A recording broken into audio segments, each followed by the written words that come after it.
Okay, beta. So here, beta, we will be talking about adaptations that rice plants undergo. Okay. So a major reason क्या बेटा flooding actually is a major problem when crops are growing.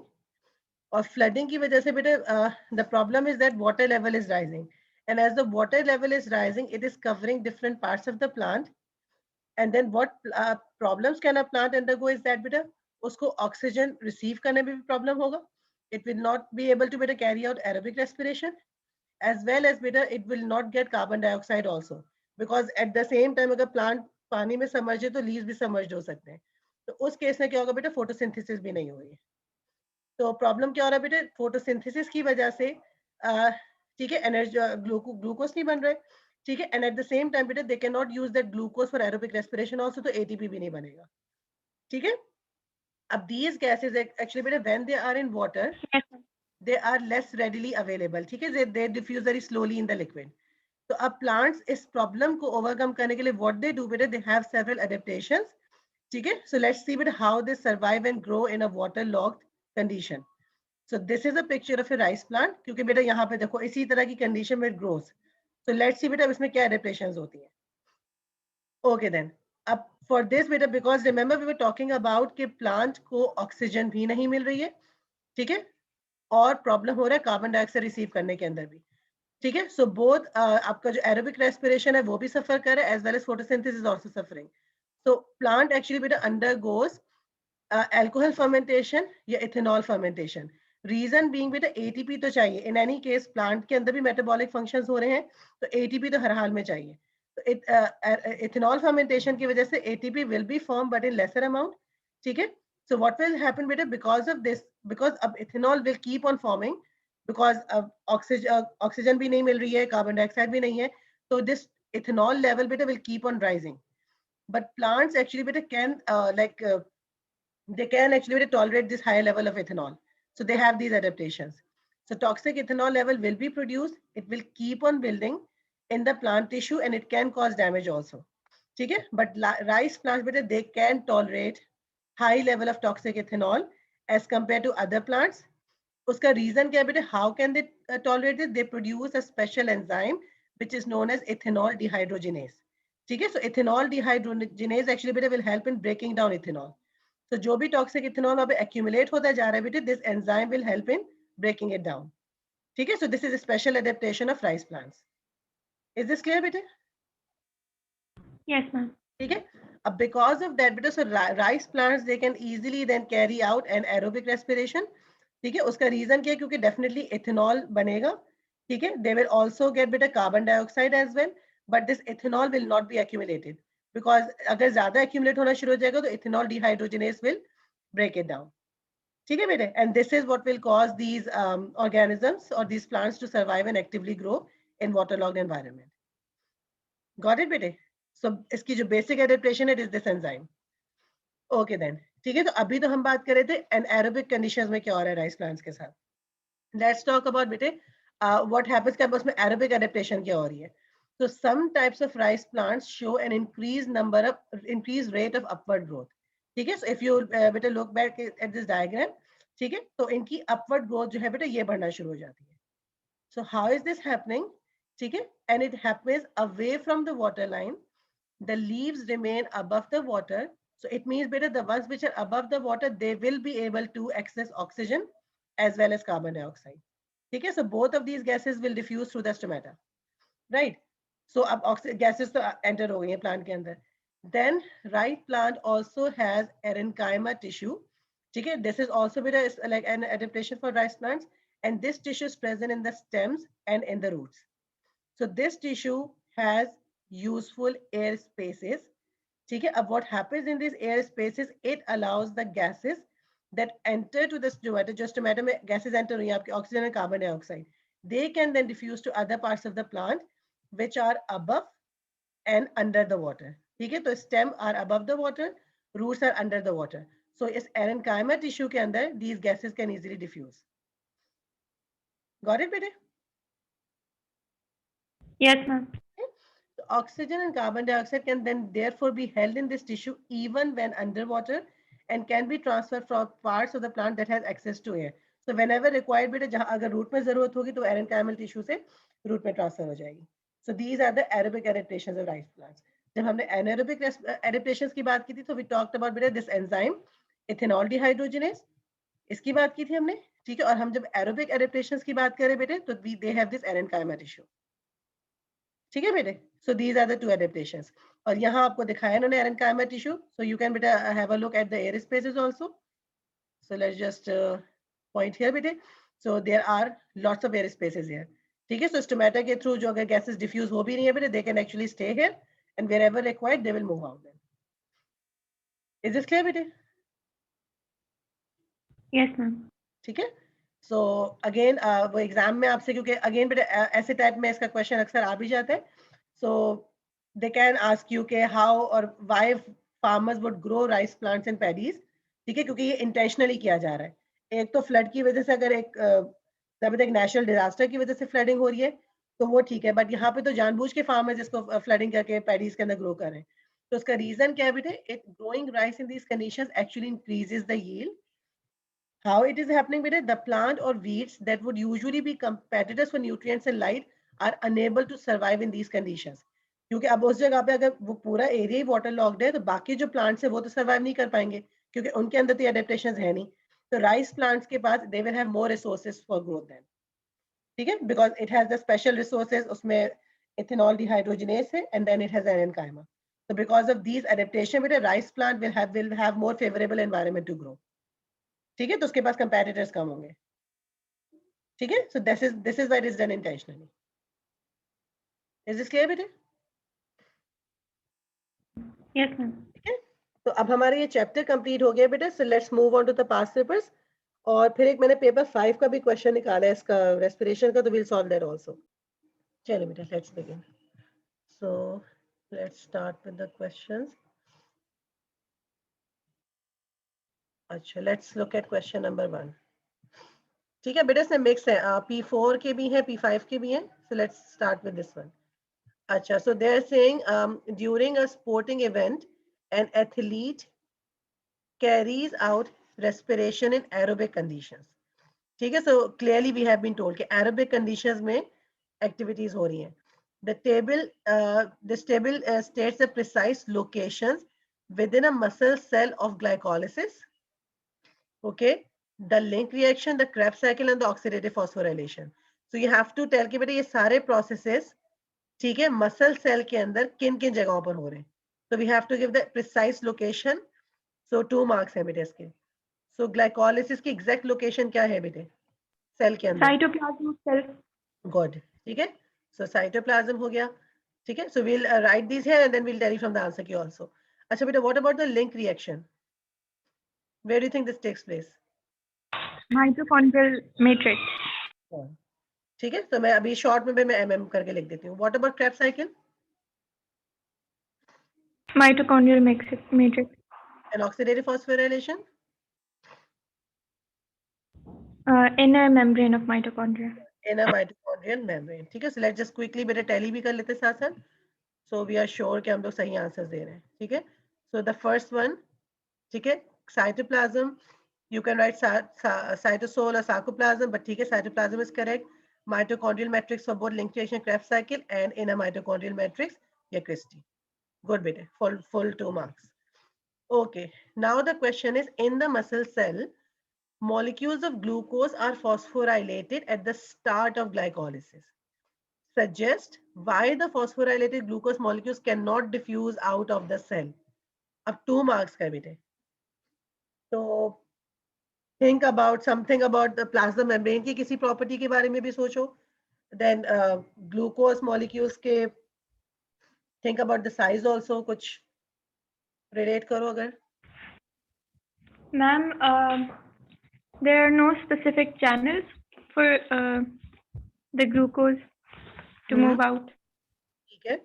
ठीक है, but it is of 2 marks. So और कोई चीज, एक और कोई point इसमें add हो सकता है?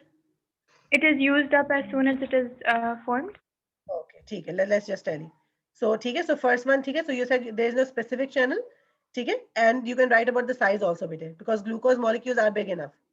ठीक है. So they're too big enough to pass through a specific channel.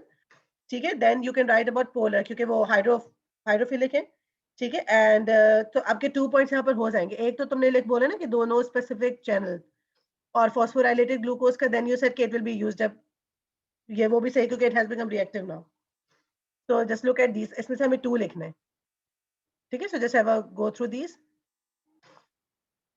तो इट्स बेटर कि you write about the size and then you can write about the protein also. That would Ma'am, be. there was another question in another year, I think. और उसमें था कि we can write about the second हाँ, point that I told you. बिल्कुल लिख सकते हो। ये तो आंसर की मैंने ऑप्शंस दिए हुए ना इसके अंदर, बिल्कुल लिख सकती है। Definitely it has become reactive, it can not go out, Okay, ma'am. Phosphorylation कर ही इसीलिए रहे, ठीक है। Okay, let's try this one. Now, sometimes an athlete will need to carry out respiration in aerobic conditions to produce ATP. Explain why the respiration of glucose in anaerobic respiration produces less ATP than in aerobic conditions. और ये question है आपका 5 marks का। So think about बेटे lactic fermentation. अब how will you start the process बेटे?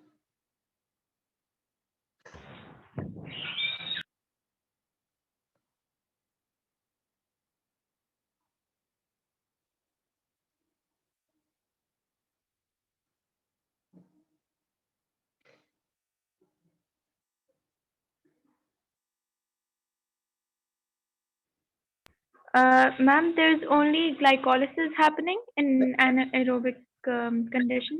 Good. ठीक है, so you will have With pyruvic acid तो होगा हमारे पास, we have pyruvate, yeah, ठीक है।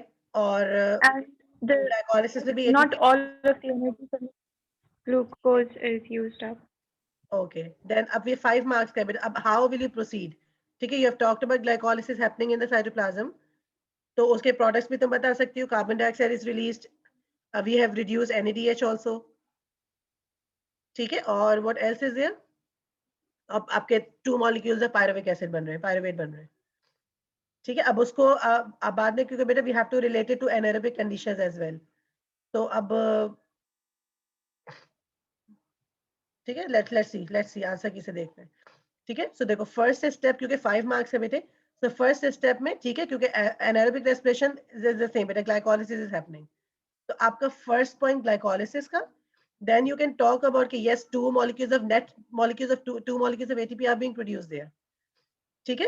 and then is the substrate link phosphorylation and pyruvate is converted। फिर नेक्स्ट उसके बाद तुम आगे अब देखो, क्योंकि अब तुम इसे कनेक्ट करना है लैक्टेट से। तो रिमेंबर लैक्टेट फर्मेंटेशन में the only product you get is only lactic acid, वहां पे कार्बन डाइऑक्साइड नहीं बनती है, ठीक है। सो अब तुम यहाँ पे जब ये 2 molecules of ATP बन गए हैं, then better you connect it with ATP with the lactic acid fermentation. So अब recall करो बेसिकली इसमें क्या हो रहा था बेटे?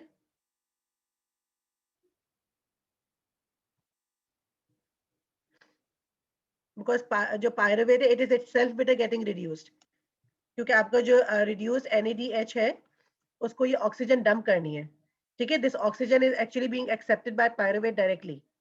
So pyruvate converts into lactate, ठीक है। And the thing is बेटा, because this oxygen जब एक दफा pyruvate ने accept कर ली, ठीक है, तो फिर क्या होता है बेटे? This NAD becomes oxidized, it can be recycled, it can go again and continue with the glycolysis process. So at least जो 2 ATP हमें मिल रहे हैं molecules, we will actually keep on getting those. Got it बेटे?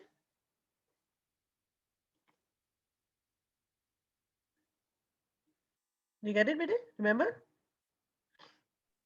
Yes, ma'am. ठीक है। उसके अलावा तुम इसमें ये बात भी कर सकते हो, क्योंकि एनारोबिक रेस्पिरेशन के अंदर बेटा बेसिक मसला है कि देयर इज नो ऑक्सीजन, और ऑक्सीजन इज द जो आपका जो लास्ट वो है इलेक्ट्रॉन एक्सेप्टर, ठीक है। तो you can write about that also. तो they have given you many points, 8 points दिए हुए, तो एक दफा जस्ट गो थ्रू कर लो।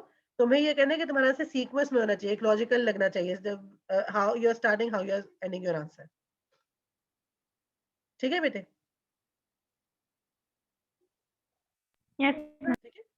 So 5 marks from here. Okay, let's see, let's look at the next question. Okay, now they're saying for a short time after exercise, a person continues to breathe more heavily than at rest to take in more oxygen than normal. Explain this use of extra oxygen. अब 3 marks का है बेटे ये। तो think about कि definitely अब lactate produce हो गया है। मैम we're gonna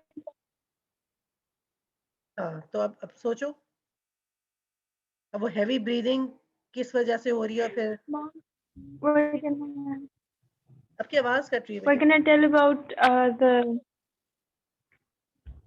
मैम जो लास्ट स्टेप होता है रेस्पिरेशन का ऑक्सीडेटिव फॉस्फोराइलेशन, हाँ हाँ उसका बताएंगे कि उसमें इलेक्ट्रॉन ट्रांसपोर्ट चेन होती है जिसका लास्ट इलेक्ट्रॉन एक्सेप्टर होता है O2. So all of this extra oxygen is going to be used to accept those electrons and those hydrogens. ठीक है। अच्छा अच्छा, एक चीज और And भी है, make देखो आप those- जब, क्योंकि लैक्टेट प्रोड्यूस हो रहा है बेटे, तो lactate actually is lactic acid. ठीक है, जब एसिड वहां पे एक्यूमुलेट होना शुरू हो जाएगा तो यू नो बेटा it is going to decrease the pH. ठीक है, it is also going to denature the like, क्योंकि मसल को भी डैमेज करेगा, जो क्रैम्पिंग हो रही है वो उस वजह से हो रही है। This lactate has to be removed also. Lactate will actually बेटा गो टू द लिवर, और लिवर में इसकी ऑक्सीडेशन हो रही है। ठीक है, दिस जो एक्स्ट्रा ऑक्सीजन आ रही है ना बेटा, it is actually going to be used for clearing that oxygen debt. ये टर्म शायद तुमने ओ लेवल्स में भी पढ़ी होगी। Yes, ma'am. ठीक है, तो क्योंकि अब ये oxygen lactate when it is oxidised बेटे, it can again convert to pyruvate, and then it can then enter the Krebs cycle. वहां से फिर वो एसिटाइल कोए में कन्वर्ट होगा, it can enter the Krebs cycle again. ठीक है, but let me show you the answer key, ताकि तुम्हारा प्रॉपर एक आंसर तुम्हें किस फॉर्म में लिखना है। ठीक है, तो देखो तुम्हारा आंसर यहाँ पे, अब हम ऑक्सीडेटिव फॉस्फोराइलेशन की बात नहीं कर रहे हैं, अब हम बात कर रहे हैं इन टर्म्स ऑफ एक्सरसाइज के बाद जो भी पर्सन है ही इज हेवीली ब्रीदिंग, तो अब एक्स्ट्रा ऑक्सीजन क्या आ रहा है। ठीक है, so these are your answer बेटे, you refer to oxygen then. ठीक है, you will talk about कि this oxygen बेटे will oxidize this lactate into pyruvate, then you know, or this will all happen in the liver cells, remember. ठीक है, और उसके बाद फिर ये जो pyruvate है बेटे, it will then can convert to acetyl CoA and then it can enter the Krebs cycle. और एक दफा वो Krebs cycle में चला गया बेटे, then it can undergo the oxidative phosphorylation also, क्योंकि liver के अंदर a lot of mitochondria are there. ठीक है, तो ज्यादातर metabolic processes liver में हो रहे हैं। ठीक है, तो वो इस तरह, क्योंकि वो लैक्टेट है, पे रीयूज हो जाएगा बॉडी के अंदर। ठीक है बेटे, so this is what you will write about now. मैं तुम्हारा क्वेश्चन दिखा देती हूँ। ठीक, for a short time after exercise a person continues to breathe. ठीक है, सो ये शॉर्ट टाइम के लिए चीज हो रही है, then this process, this lactate is being converted बेटे। Got it? Yes, ma'am. ठीक है, okay, let's look at this now. Now they're saying describe the importance of ATP in the cells, give 2 examples of processes in which it is used. ठीक है, 3 mark का question है, 1 mark है सिर्फ description का, ATP की importance बतानी है और उसके बाद 2 एग्जांपल्स देनी है। तो बताओ बेटे, एटीपी का बेसिक क्या रोल है? ATP is an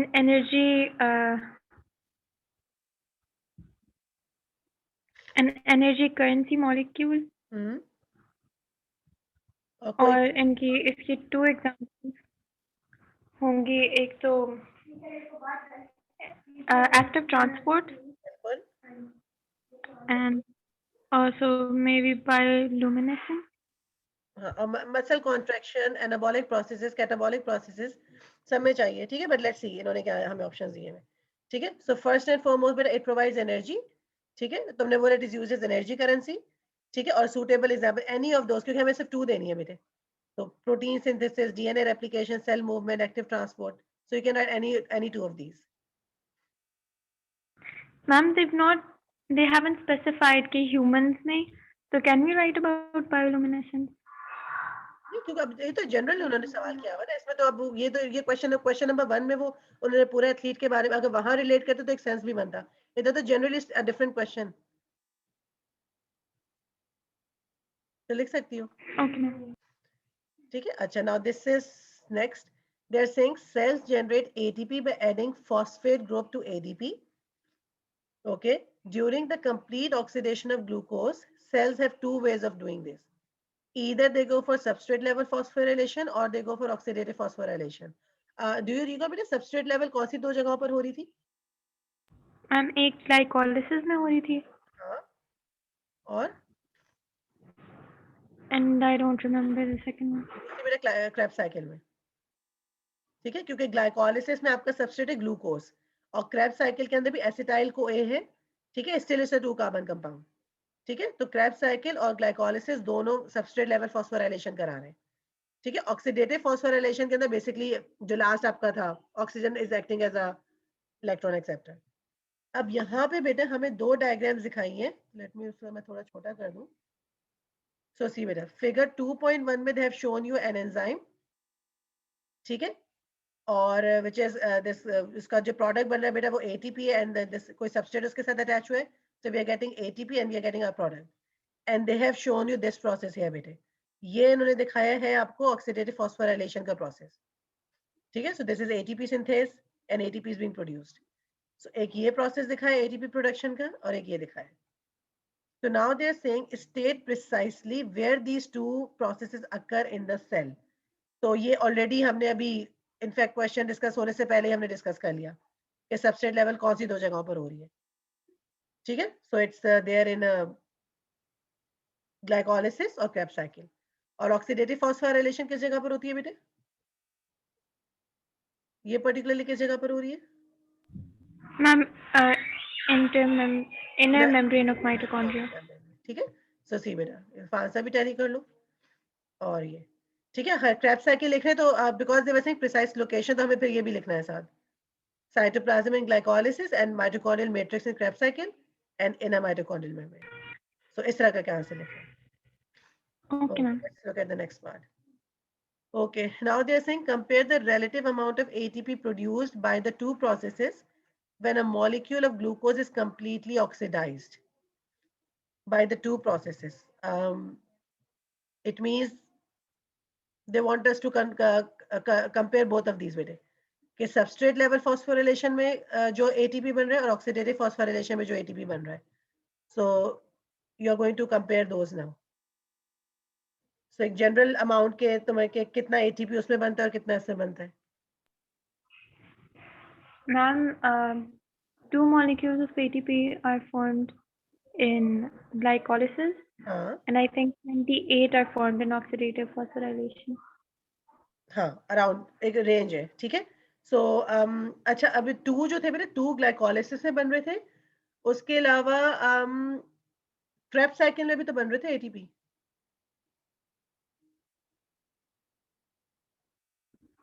Yes ma'am. Krebs cycle में भी थे ना, तो यहाँ पे इसलिए उन्होंने, क्योंकि वो 2 प्रोसेसेस लिखे हुए ना ग्लाइकोलिसिस क्रेब्स साइकिल को मिला के, तो यहाँ पे इन्होंने वर्सेस 4 और 32 till 34 यहाँ पे इसके करके लिख दिए, ठीक है, बिकॉज 2 मार्क्स के लिए दे आर सेइंग कि रेफर टू द क्वांटिटी, ठीक है। सो यस वी नो कि ऑक्सीडेटिव फॉस्फोराइलेशन में we will make more ATP, तो 1 पॉइंट आपका इसका होगा कंपैरिजन का, ऑक्सीडेटिव फॉस्फोराइलेशन में more ATP than substrate level, and then we have to refer to quantity also, ठीक है, to get this full marks.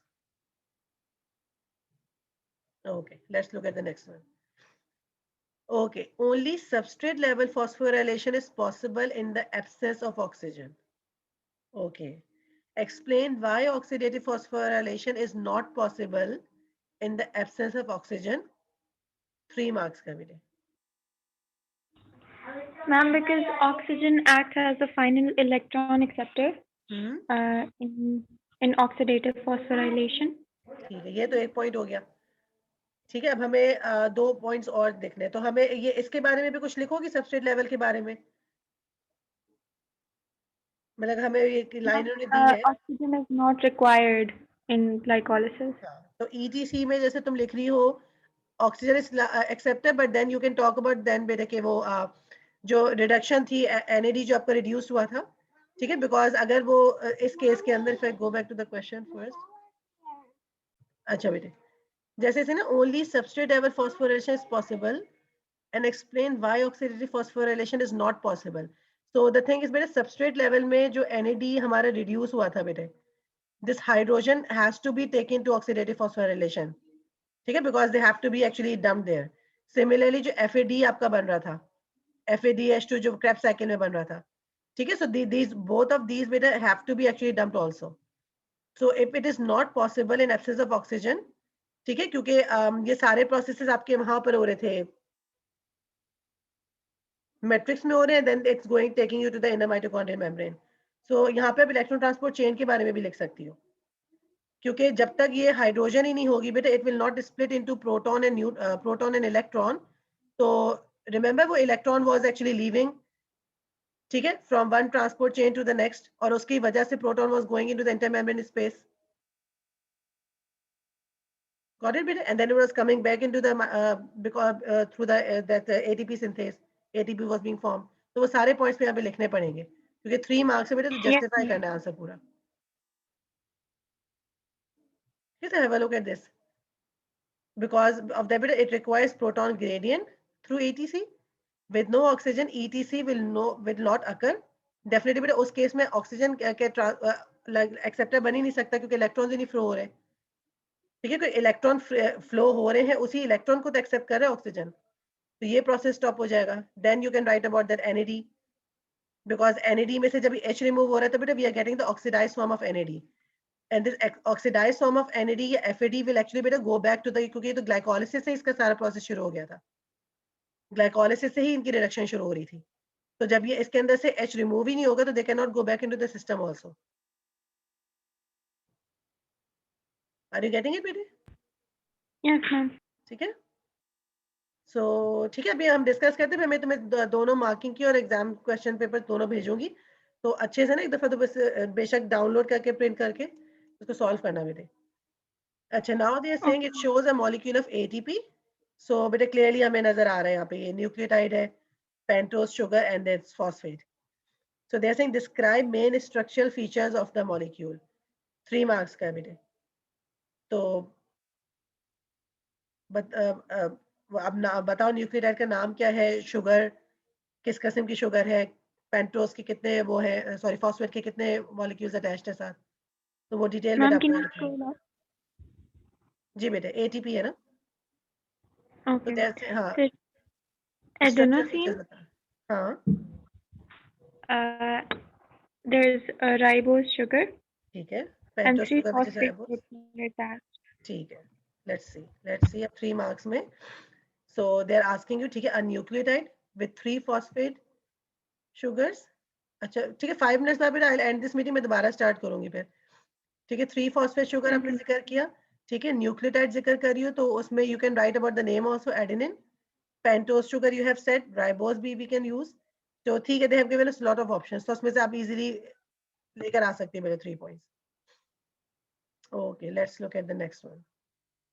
Okay, how ATP is able to transfer energy in the cells. 3 marks के लिए बेटे. ATP can be hydrolyzed easily hmm um, to provide energy. ठीक है, तो तुमने एक हाइड्रोलाइज की बात कर ली. ठीक है, हाइड्रोलाइज की बात करोगी तो तुम इसमें ये लिख सकती हो ADP an inorganic phosphate, specified करो अपने आंसर को. ठीक है, then it is a soluble molecule. ठीक है, हाइड्रोलिसिस की बात की है तुमने, तो हाइड्रोलिसिस और ये सिंथेसिस ऑफ ADP, ये दोनों मिलकर तुम्हारे 2 पॉइंट्स यहाँ बन जाएंगे. ठीक है, डिफ्यूजेस रैपिडली, ट्रांसपोर्टेड इजीली. ठीक है, then you can talk about the energy release also. ठीक है, सो लॉट ऑफ पॉइंट्स यहाँ से इजीली गेन कर सकते हैं मार्क्स. ठीक है, और मोस्ट एनर्जी मिल रही है जो आपका जो लास्ट वाला फॉस्फेट ग्रुप हम रिमूव कर रहे हैं, तो you can write the amount of energy also बेटे. Okay, then how ATP synthesise in the mitochondria. तो 4 मार्क्स है बेटे. देन अगेन वो सारा आपको ग्लाइकोलिसिस से स्टार्ट करके ऑक्सीडेटिव फॉस्फोरिलेशन पर एक समराइज फॉर्म में लिखना पड़ेगा. ठीक है, 4 मार्क्स के लिए. तो शॉर्ट वर्जन में आपको अपना आंसर लिखना है. ठीक है. अच्छा, अब जैसे इन्होंने यहाँ पे क्या किया है, they have only written about oxidative phosphorylation. ठीक है, they have not talked about glycolysis. Chemiosmosis का केमियोस्मोसिस का भी जिक्र किया हुआ है. हाँ, कह रहे refer to substrate level phosphorylation, तो we can talk about that. Substrate level तो वही हो रही है ग्लाइकोलिसिस और क्रेब्स साइकिल में. So they have given a point, you can talk about that and then you can talk about that 4 marks में. ठीक है, तो सी वहां पे उनके बारे में तुम शॉर्ट वर्जन दे सकती हो और ऑक्सीडेटिव फॉस्फोराइलेशन के बारे में ज्यादा डिटेल दे सकती हो, because most of the ATP is being formed here.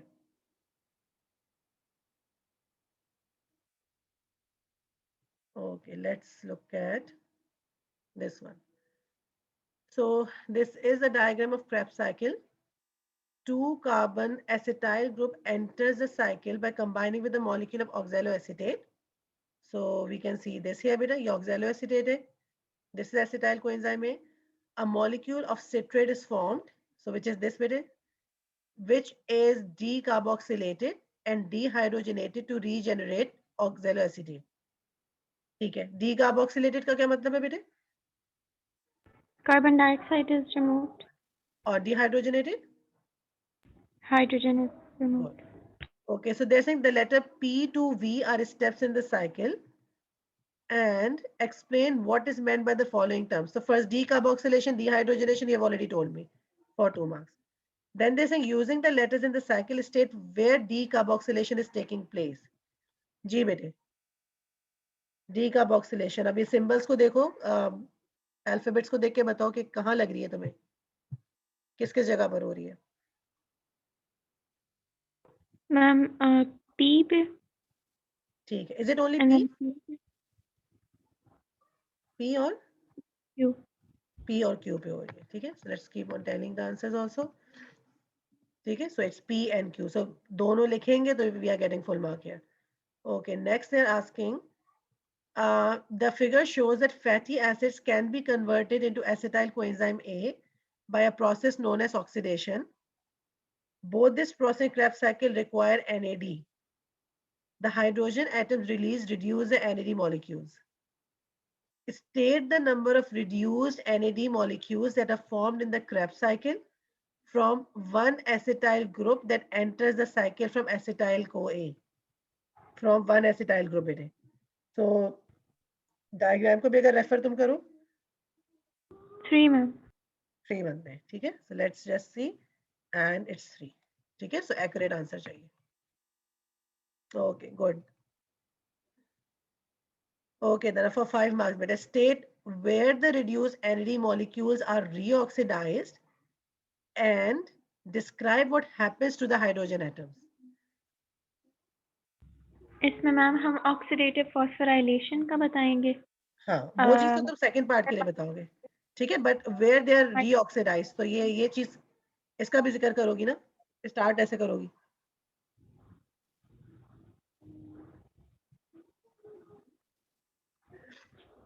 क्योंकि वो बन तो जाते हैं ग्लाइकोलाइसिस में भी, क्रेब्स साइकिल में भी, but they are not used. NAD are actually they are simply acting as a carrier molecule. They will take it to the inner mitochondrial membrane. ठीक है, उसके बाद फिर तुम ये सारे प्रोसेसेस, अब वहां पे तुम सारा ऑक्सीडेटिव फॉस्फोराइलेशन को डिस्क्राइब करोगी, क्योंकि मेजॉरिटी जो आपका मेजर मार्क है वो सी का होगा 5 मार्क्स में से.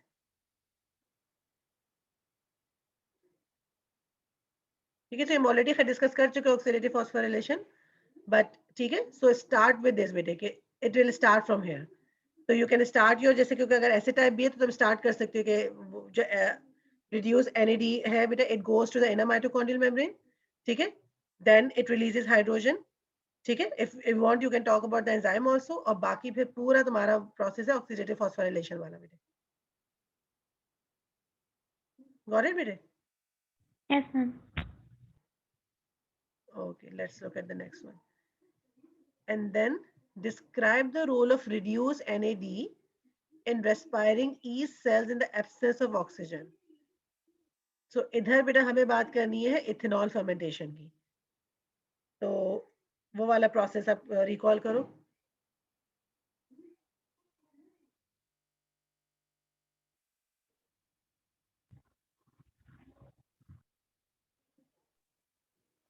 Ma'am glucose is phosphorylated. Good. Glycolysis का जिक्र तो हर हाल में करोगी. ठीक है, ग्लाइकोलाइसिस के प्रोडक्ट्स का भी जिक्र कर सकती हो. ठीक है, अब उसके बाद क्या होता है फिर इसमें? मैम पायरुवेट फॉर्म होता है, एंड आई थिंक फिर डी कार्बोक्सिलेशन होती है. हाँ, और पायरुवेट कार्बन है वो 2 कार्बन कंपाउंड में कन्वर्ट होता है. उसका नाम क्या था? इथेनॉल. इथेनॉल. और इथेनॉल actually बेटा it takes this hydrogen from the reduced NAD, it gets reduced and it converts to ethanol. ठीक है, ये इथेनॉल जो है it accepts the hydrogen and then it converts into ethanol. और जो carbon dioxide होती है वो शुरू में ही जो आपका जो पायरुविक एसिड जो बनने की प्रोसेस में उसी वक्त डीकार्बोक्सिलेशन में कार्बन डाइऑक्साइड रिमूव होता है। तो कार्बन डाइऑक्साइड ग्लाइकोलिसिस में रिमूव हो रहा है, उसके बाद जो स्टेप है बेटा इथेनॉल वाला, इस जगह पे कार्बन डाइऑक्साइड नहीं मिल रहा, तो carbon dioxide early in the reaction you get. तो this is obviously two end products जो हमारे इथेनॉल प्लस कार्बन डाइऑक्साइड। ठीक है, तो यहाँ पे तुम डीकार्बोक्सिलेशन का भी जिक्र करोगी, वही डिहाइड्रोजनेशन का जिक्र करके तुम वही एनएडी का जिक्र करोगी कि वो रिड्यूस हो रहा है।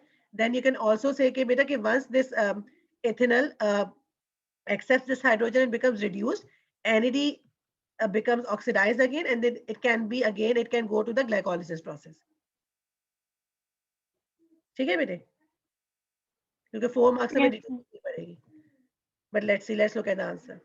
So pyruvate is converted to ethanol, so keyword that they're looking for, ठीक है, talking about कि yes it gets reduced by reduced NAD, then you can talk about कि it gets oxidized, allows glycolysis to continue, ठीक है।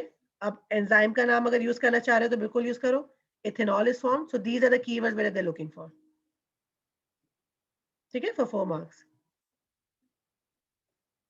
Okay, then they're saying how the production of lactate in muscle tissue differs from anaerobic respiration in yeast. 3 marks बेटे। So दोनों के processes में slide change था।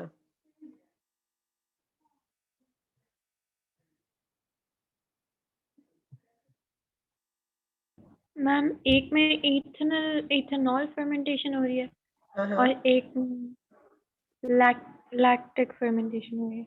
हाँ, और एंड प्रोडक्ट्स भी डिफरेंट है ना, जो लैक्टिक फर्मेंटेशन है उसमें कार्बन डाइऑक्साइड नहीं प्रोड्यूस होता, there is only one product lactate, ठीक है। और इसके लैक्टेट क्योंकि कह रहे हैं कि how the production of lactate differs, so यहाँ पे बेसिकली क्या हो रहा है बेटे, pyruvate itself is getting reduced.